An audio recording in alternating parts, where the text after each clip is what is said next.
আসসালামু আলাইকুম রহমতুল্লাহ। হোমিওপ্যাথির এক বিস্ময়কর সফলতা দেখাচ্ছি। 9 মাস বয়সের বাচ্চা অ্যাম্বিলিক্যাল হার্নিয়া ফ্রম 6 মান্থ, 6 মাস যাবৎ অ্যাম্বিলিক্যাল হার্নিয়া।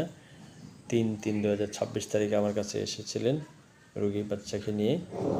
তো আমরা কেস্টিকিং করে যে ওষুধ দিয়েছিলাম, বাচ্চা শীতকাতর ছিল, চিলি পেশেন্ট, সোয়েট ছিল, স্পেশালি হেড আমি লিখেছি, মাথায় বিশেষ করে ঘাম, পায়খানা কনস্টিপেশন ছিল, ক্যাসেসগুলো ভেরি ইজিলি, সহজেই ঠান্ডা লাগার প্রবণতা ছিল। ডিজেল ফুডের ভিতরে মিষ্টি পছন্দ ছিল, ডিম, এই ছোটো বাচ্চা সুজি খায়, ভালো মিষ্টি না হলে খেতে চায় না, ডিম সিদ্ধ করে দিলে খায়, এবং লবণ একটু বেশি বেশি দিতে হয়, অল্প লবণ হলে সে খেতে চায় না।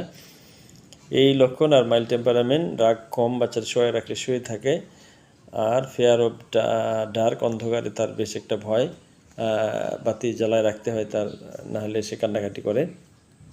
আর হলো তার চেহারাটা দেখলে যেটা একটু থলথলে মোটা, এই লক্ষণে আমি তাকে ক্যালকেরিয়া কাপ 0/1 0/2 দিয়েছিলাম। আলহামদুলিল্লাহ যে এই অবস্থা হয়েছে এখন, আলহামদুলিল্লাহ মাত্র অল্প কিছুদিনের ভিতরেই আল্লাহ তাআলা বাচ্চাকে সুস্থ করে দিয়েছেন। এই জন্য যারা এখনও আমরা এক ওষুধে উঠতে পারতেছি না, আপনারা দেখুন কীভাবে এক ওষুধে এত সহজেই এই জটিল কেসগুলোকেও আল্লাহ সমাধান করে দেয়। ধন্যবাদ সকলকে।